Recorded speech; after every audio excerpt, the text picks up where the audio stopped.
Bonjour à tous et bienvenue dans ce nouvel épisode d'Auto-Légende. Aujourd'hui, je me trouve avec notre consultant Fred et également Philippe. Bonjour. Bonjour Philippe. Alors Philippe nous reçoit dans sa magnifique carrosserie puisque nous allons vous présenter une superbe Cadillac. On va la voir sous toutes ses coutures puisqu'elle a été entièrement refaite au niveau de la carrosserie et nous partirons ensemble pour l'essayer.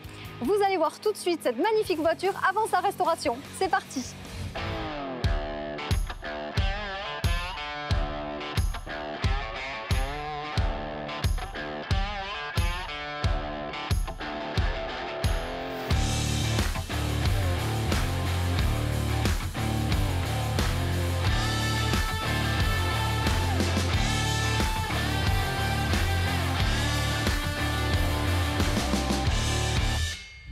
Vous venez de découvrir cette magnifique Cadillac avant sa restauration, mais là j'ai l'impression qu'on est sur une Ferrari plutôt refaite. Alors Fred, toi qui es toujours dans les bons plans, explique-nous, qu'est-ce que tu nous as trouvé? C'est exact. Je vous amène aujourd'hui dans un atelier un petit peu particulier, où notamment on a cette Ferrari F430 entièrement graffée. Donc là, on est vraiment dans une ambiance street art. Philippe, pourquoi un tel travail sur une voiture de prestige comme celle-ci? Parce que c'est une histoire familiale. Elle a été graffée par mon frère Saïk. On a commencé le graffiti en 1990. Donc pour personnaliser cette voiture, on a posé un covering dessus. Ensuite, on l'a graffé et on l'a reverni. Dis-nous combien de temps ça prend de faire tout ça, parce que ça paraît être un travail énorme en fait. En grosso modo, en tout, à peu près 10 jours. 10 jours, 10 jours de travail. Entre le covering plus les graffes par-dessus. Le graphe, tout ça. D'accord, bon, alors quand même avec Fred, la question qu'on se pose, c'est est-ce que tu as fait la même chose sur la Cadillac? Vous allez voir. Bon, et bien alors on va découvrir ça tout de suite.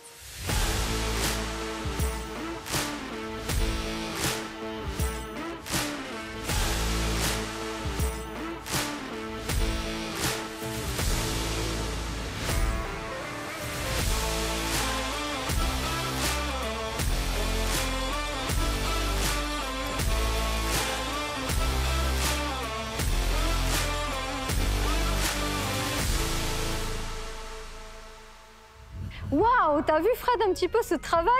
Alors elle n'est pas graffée hein, comme la Ferrari, mais alors quel travail effectué au niveau carrosserie, c'est magnifique.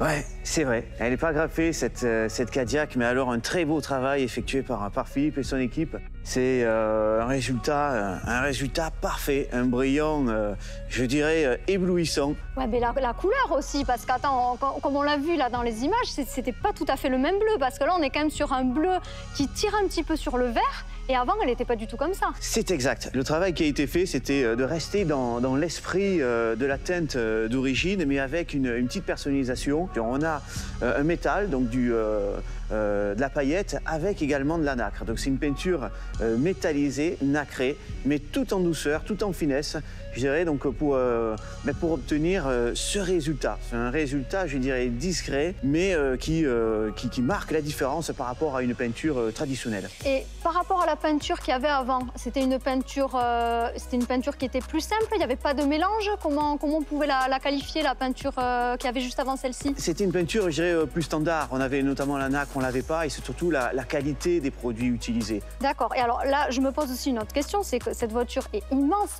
Comment on s'y prend? Il faut tout démonter pièce par pièce pour la repeindre? Oui, et ben de toute façon, quand on refait ces véhicules, hein, d'ailleurs, bon, comme des véhicules récents, c'est vrai que quand on veut bien travailler, eh ben, il faut les désosser, voilà, il faut les démonter. Alors, il y a deux types de restauration. Quand un véhicule est trop endommagé, on va pouvoir passer à la rôtissoire, ce qu'on appelle la rôtissoire, c'est-à-dire que la voiture est complètement désossée. Il va nous rester que la carcasse, si je puis dire. On va la fixer sur un système qui est semblable à une rôtissoire, mais adapté à la taille d'une voiture, de sorte à pouvoir faire un 360 degrés et restaurer. Mais ça, c'est quand vraiment on a des carrosseries abîmées. Ce véhicule-là était extrêmement sain, aucun patch, aucun trou dans la carrosserie. Donc là, on désosse, on va enlever donc tout ce qui est les éléments qui pourraient nous gêner, hein, donc que ce soit pour le ponçage ou la partie peinture, tout ce qui est chrome, les poignées, les baguettes, les pare-chocs, les calandres, les pare-brises, les encadrements de pare-brise, de sorte à pouvoir travailler dans les meilleures conditions. Voilà. Donc ouais, là effectivement sur cette Cadillac, elle a été pas mal démontée, c'est vrai. Donc pour moi, le résultat, Angélique, est sans souci à la hauteur du prestige de ce modèle, puisqu'on est quand même sur un modèle rare, un modèle prestige. Donc voilà, à mon niveau, c'est validé pour la qualité du résultat. C'est clair. Mais alors du coup, si on devait récapituler tout ça, en temps de travail, tu penses que ça prend combien de temps de faire parce que là, on est quand même sur 2 voitures en une, hein, on peut dire ça. Hein. Oui, c'est vrai qu'on a une voiture qui approche les 6 mètres. Hein. On est donc forcément 6 mètres, on va dire, ça fait presque 2 voitures. Le temps de travail pour réaliser, je dirais, un complet peinture comme celui qui a été fait sur cette Cadillac, on compte environ 200 à 250 heures de travail effectif. Donc c'est quand même pas rien. C'est, comme on l'a dit, un travail de démontage du véhicule, un travail de ponçage, un travail de préparation avec différents produits qu'on va pouvoir apprêter. Sur certaines carrosseries, on va pouvoir même faire des traitements époxy pour renforcer, je dirais, pour protéger encore plus ces carrosseries, parce qu'il ne faut pas oublier que celle-ci a quand même 70 ans. Donc même si elle est dans un état de conservation remarquable, eh bien, en général, quand on travaille bien, on préfère repartir avec le maximum de chances pour la faire vivre très longtemps. Donc un gros travail de préparation, avec après donc un travail qui est effectué en cabine, donc une cabine de peinture, ce qui s'apparente à, on va dire, une pièce étanche avec une soufflerie, une aspiration par le sol, de sorte à travailler dans des conditions, je dirais, les plus optimales pour ne pas avoir de poussière.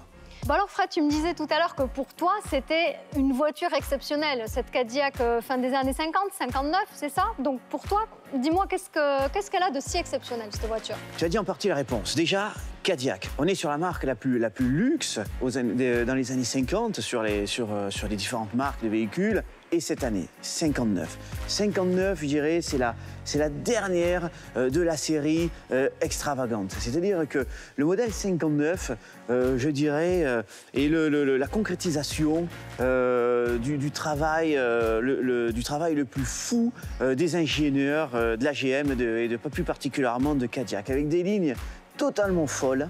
Une longueur, comme on l'a dit, qui approche des 6 mètres pour en couper, hein, ce qui est totalement rare également. Parce que les autres modèles, du coup, n'ont pas cette même longueur-là? Si, c'est vrai, tu as raison de le souligner. C'est vrai que dans ces années-là, on avait quand même toujours de très longues longueurs. Par contre, au niveau des formes, là, c'est différent. Mais je dirais dans les autres marques aussi, hein, c'est-à-dire d'autres marques, pour ne pas les citer, Chrysler, Buick ou Oldsmobile, en 59, on avait également cette extravagance. C'était, je dirais, le symbole des années folles aux États-Unis. Donc des formes particulières, avec cet avant monstrueux, avec ces chromes, avec ce pare-choc aussi aux lignes dingues, hein, et cette calandre, et puis bien sûr ce capot qui avoisine les 2 mètres de long, donc c'est impressionnant, plus de 2 mètres de large. Ben c'est un char d'assaut en mode luxe. Alors Fred, je constate aussi que au niveau des vitres, il n'y a pas de montant. Comment ça se fait? Ben c'est exact, là aussi, on est sur ces années complètement folles où on pensait 100% de design, 100% rendu. Et là, le rendu, ben, on l'a forcément. Pas de montant, donc entre les 2 vitres, eh ben, pour renforcer tout simplement le côté esthétique. Et c'est réussi, tout à fait. C'est-à-dire qu'on a une visibilité directe sur l'intérieur. Et quand on est passager, on n'a aussi aucun gêne pour voir l'extérieur. Donc, je dirais, voilà, les sans montants. C'est pas toutes les voitures, hein, aux États-Unis, même dans ces années-là, mais les 459, effectivement, sont configurés comme ça. Ouais. D'accord. Et là, je vois sur l'arrière aussi, les vitres sont complètement baissées parce que là, on a une petite vitre en forme de dauphin comme ça sur l'arrière. Elle est complètement rentrée ou pas? Non, on peut la faire disparaître. Hein, on peut la faire disparaître. Donc, à noter également qu'on est sur des vitres électriques, même de ces années-là. Hein, donc, mais voilà, si j'actionne, je dirais, le bouton jusqu'à fond, la vitre disparaîtra. Donc, les vitres disparaissent totalement. dans la garniture de porte. Ouais. Et là, je vois qu'on a une vitre aussi qui est un petit peu teintée. Est-ce qu'elles ont été refaites? Elles sont teintées comme ça d'origine, les vitres, ou pas? Ouais, c'est d'origine et c'est ce qui fait aussi la rareté sur cette voiture, hein, avec en fait un verre qui est teinté légèrement bleu et un effet pétrole sur le haut ici. Hein. Donc on a une bande sur le haut pétrole et une teinte qui est légèrement bleue, qui est bien évidemment en raccord avec cet intérieur splendide et cette peinture. Ouais. Et justement, c'est la question que j'allais te poser. Est-ce qu'à chaque fois les vitres sont raccord avec les peintures ou est-ce qu'elles sont toutes comme ça? Pas du tout. C'est-à-dire que des fois, on va avoir des vitres pare-brise, hein, pare-brise avant, pare-brise arrière, qui vont être neutres ou légèrement jaunes. Donc on n'a pas, je dirais, cet effet. Et après aussi, sans compter les restaurations. C'est-à-dire qu'on va avoir certains propriétaires qui vont désirer passer sur une autre couleur. Donc là, on ne va pas changer les pare-brises ou également des propriétaires qui vont les teinter, comme on teinte les vitres aujourd'hui avec des films qui vont être collés. Donc non, le raccord couleur entre les vitres et la peinture et l'intérieur sont très rares, ça c'est clair. Et alors là, Fred, on arrive sur une des parties aussi les plus intéressantes de la voiture, puisque tout à l'heure, tu me parlais des formes extravagantes. Alors là, on y est en plein. On est en plein, c'est vrai. On disait que l'intérieur était magnifique, mais à mon goût, c'est l'arrière que je préfère sur cette voiture. Un arrière complètement irréel. Quand tu regardes les lignes, le pare-choc, les ailes, les feux, les lignes bien évidemment inspirées de l'aéronautique, hein, encore une fois dans ces années aux États-Unis, et encore une fois beaucoup de chrome, un pare-choc massif et voilà ces ailes complètement folles avec une longueur de malle également très impressionnante. Ouais, des lignes. C'est peut-être mon arrière préféré de toutes les voitures américaines, Angélique. Mais Fred, j'imagine que toute cette matière, avec cette longueur et tous ces matériaux, ça doit peser hyper lourd. Combien elle pèse, cette voiture? Oui, c'est vrai, on n'est pas loin des 2,5 tonnes. Alors aussi, une petite différence en fonction des modèles, puisqu'on a le cabriolet, le 4 portes, le coupé, donc on a des petites différences. Mais voilà, en gros, c'est 2,5 tonnes d'acier, de fer et de chrome, de fer et de chrome. Voilà. Et alors moi, la question que je me pose, c'est quel type de moteur on a pour faire avancer ce type de voiture-là? C'est vrai, on a des gros moteurs. Mais ça, c'est l'ADN des voitures américaines dans ces années-là. Je te propose, si tu veux, qu'on aille soulever le capot. Ah oui. Voici le moteur, Angélique. Waouh! Ouais, un gros moteur, c'est vrai. On est sur un V8. C'est vrai qu'encore une fois, dans ces années, la plupart des moteurs étaient des V8. On est sur un 390 cubic inch, sur une cylindrée qui avoisine les 6 litres 5, 6 litres 4 exactement. Voilà. Donc un moteur, je dirais, extrêmement puissant, qui développe quand même pas loin de 200 chevaux. Donc un moteur qui est extrêmement coupleux. Ces moteurs étaient tout simplement utilisés sur des camions. Donc on a un comportement qui n'est pas, je dirais, sportif, mais voilà, un moteur avec beaucoup de muscles pour pouvoir, comme tu le disais, tirer ou pousser cette masse d'acier. Ouais. Donc Fred, si je comprends bien, ce moteur, il est donc d'origine alors? Oui, ce moteur est d'origine, ce qui n'est pas toujours le cas. C'est-à-dire que là, avec les numéros moteur et numéro du véhicule, on arrive à savoir effectivement si le moteur a été changé ou pas. Là, en l'occurrence, c'est celui d'origine, ce qu'on appelle matching number aux États-Unis. Donc là aussi, c'est ce qui participe également à la rareté de ce modèle. D'accord. Bon, et bien écoute, alors maintenant qu'on a parlé moteur, il y a encore une chose qu'on n'a pas vue, c'est l'intérieur de la voiture. Et ça, il me tarde d'aller le découvrir. On y va?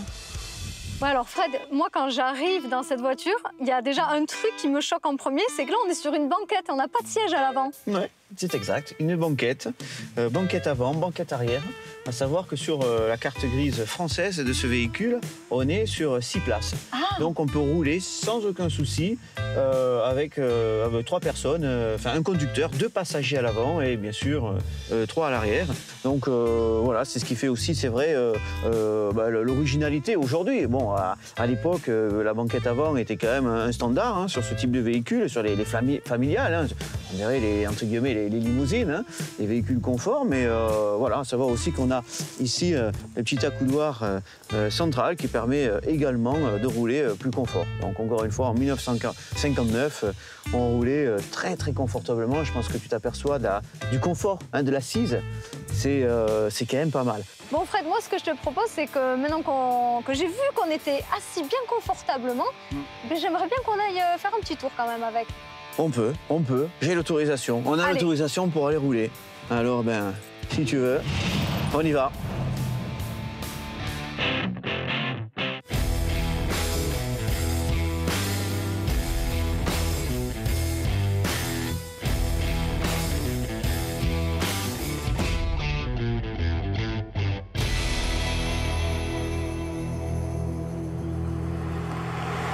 Bon, ça y est Fred, j'ai enfin l'honneur de monter dans cette magnifique Cadillac. Ah, on y est Angélique, effectivement. Donc on est à bord de ce coupé Cadillac 59 dans un état de restauration et de conservation irréprochable dans cet intérieur qui est digne d'un salon de grand hôtel. Je ne sais pas ce que tu en penses, mais voilà. Oui, alors c'est vrai qu'on parlait tout à l'heure de la sellerie, on parlait des sièges, on retrouve la moquette bleue, on retrouve tout le tableau de bord aussi bleu. Qu'est-ce que c'est? C'est du cuir?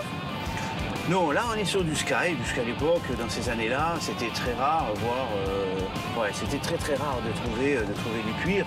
Donc c'est vrai que toutes les banquettes, les panneaux de porte étaient faits en Sky, mais un Sky qui était de très bonne qualité, très résistant, notamment aux UV, notamment à l'abrasion, des produits qui gardaient vraiment les teintes et les couleurs. Donc voilà, là on est sur du Sky avec un tableau de bord également revêtu de Sky et de métal peint. Voilà.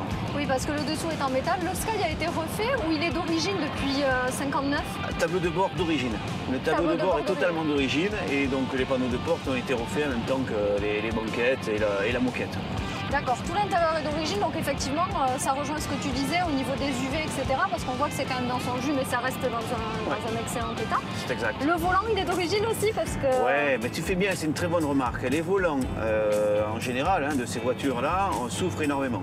Et plus particulièrement des Cadillac 59, parce qu'on a ce tour chromé, tu vois, qui est d'ailleurs, et le klaxon, qui se casse très facilement. Donc en fait, il est très courant de voir les coupés 59, ou les Cadillac 59, essentiellement les coupés, qui ont encore le volant intact.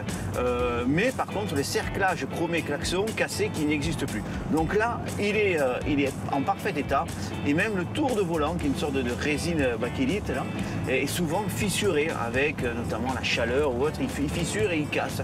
Alors on essaie de les restaurer, mais c'est pas évident. C'est vrai qu'il faut faire un volant qui tient. Voilà, c'est pas donné à tout le monde. Donc là, on a un volant d'origine, en état irréprochable. Donc là, c'est pareil, quand tu me disais que le volant, c'est la partie centrale, un petit peu métallisée, enfin chromée, donc qui se casse souvent, tu es obligé de changer le volant complètement, entièrement. Oui, à l'époque, sauf qu'aujourd'hui, ça se trouve plus. On n'a plus de volant reconstruit pour les Cadillac 59 et d'autres, mais bon, voilà, en l'occurrence, la Cadillac 59, si on parle de Mustang ou de certains modèles beaucoup plus répandus, on va trouver facilement toutes les pièces. C'est un clic sur Internet, et si on est pressé, 72 heures après, ça arrive des États-Unis, c'est dans la boîte aux lettres à la maison. Ah oui. Donc, mais sur ce type de véhicule, c'est ce qui en fait de toute façon encore plus la rareté. C'est que les pièces d'origine, comme le volant, ça peut être des boutons de tableau de bord ou tous les chromes, sont introuvables. Alors on va trouver tout ce qui est gérer les consommables pour le moteur, refaire un moteur, ça, il n'y a pas de souci, changer les pneus, les disques, tout ce qui est système freinage, etc. Il n'y a pas de souci, ça on trouve. Mais voilà, en gros, c'est un accastillage chromé.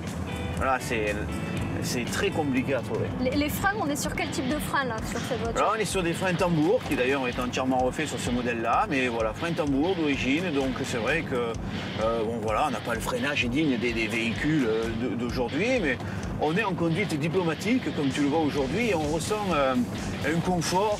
Tu vois, en freinage, bon, ça freine, faut toujours faire attention, mais on ressent un confort. Je sais pas comment tu le ressens, mais on a un confort qu'on n'a peut-être même pas encore sur les voitures d'aujourd'hui. Non, alors c'est vrai que c'est par rapport à la sellerie aussi, le fait qu'on ne soit pas sur un siège individuel, on le ressent énormément. Et puis comme tu me le disais aussi, on est sur une voiture, elle a du couple, mais elle ne pousse pas énormément au niveau des chevaux non plus par rapport à son poids.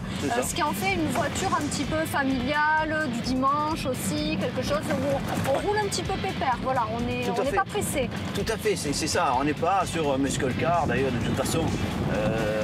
En 59, les muscle cars n'étaient pas encore arrivés. Il fallait attendre 64, encore 64, c'est la date officielle de sortie du premier muscle car Pontiac GTO, mais je veux dire, voilà, il faudrait attendre, je dirais, 68, 69, 70 pour vraiment avoir un ADN musclé sur les voitures. Donc là, on est effectivement sur une conduite très souple, très confortable, très diplomatique. Justement, pour les voitures américaines, toi qui connais bien tout ce milieu-là, quels sont les pièges à éviter quand on veut acheter par exemple une Cadillac, alors que ce soit de 59 ou pas, quels sont les pièges à éviter, qu'est-ce qu'il faut regarder?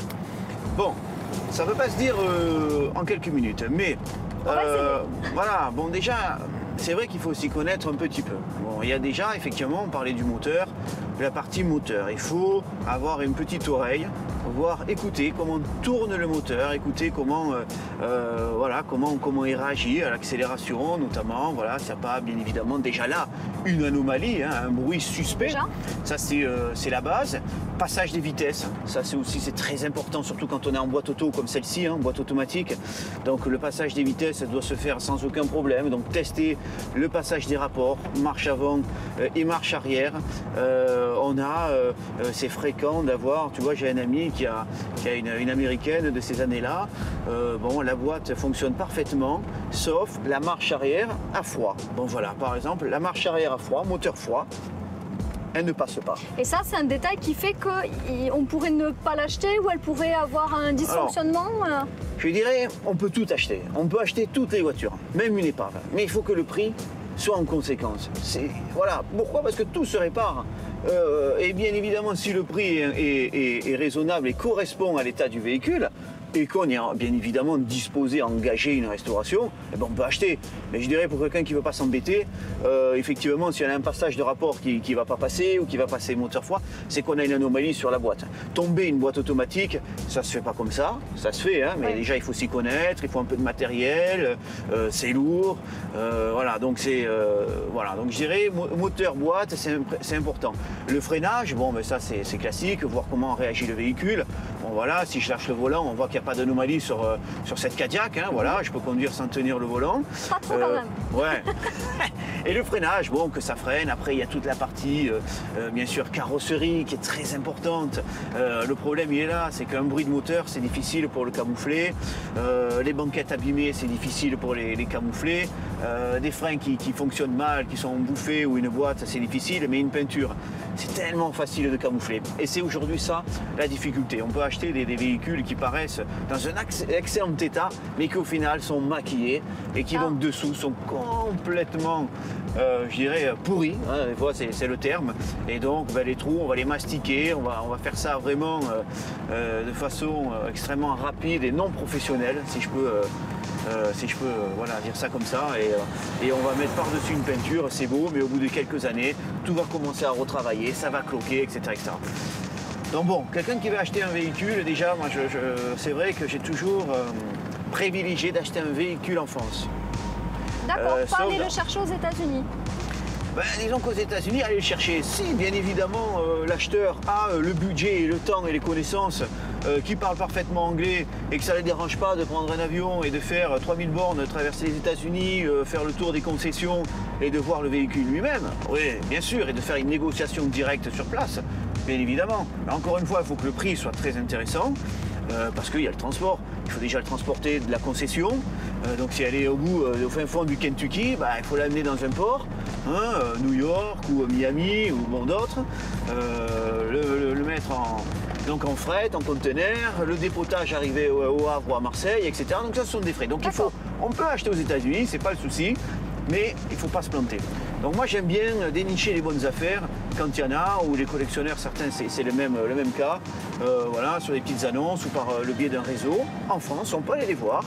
Et au moins, comme ça, on a le temps et on sait ce qu'on achète. Voilà. En général, c'est plutôt des particuliers, des professionnels qui revendent ce type de voiture, ou on les trouve sur des rassemblements, sur des sites internet Oui, déjà, bien sûr, hein, sur les annonces classiques, sur les sites internet, il n'y a pas de souci, on va les trouver. Et ça va être soit du particulier ou du professionnel. Voilà, bien évidemment, de nombreux professionnels vendent des véhicules, mais qui n'ont pas forcément stock, c'est-à-dire sont simplement des annonces qui sont repiquées sur des revendeurs revendeurs aux États-Unis sur Internet avec des captures d'écran de photos. Et ils basculent les photos sur leur site à eux ou sur les sites marchands et en avant pour essayer d'attraper, d'harponner un éventuel client et après donc de faire la vente. Donc des fois, on a même des véhicules en vente sur Internet qui sont déjà vendus aux États-Unis. Donc oui. attention à ça, se rapprocher d'un importateur, je dirais de renommée. Il y en a, il y a des personnes très sérieuses, ça il n'y a pas de souci, je dirais dans tous les coins de France et de sorte à être sûr et être en confiance, hein, parce qu'il y a des histoires dramatiques, il y en a eu, hein, donc voilà. Mais sinon, ouais, c'est vrai que tout est possible, mais acheter à un bon prix et si on passe par quelqu'un, être sûr que c'est une personne de confiance. Voilà. D'accord.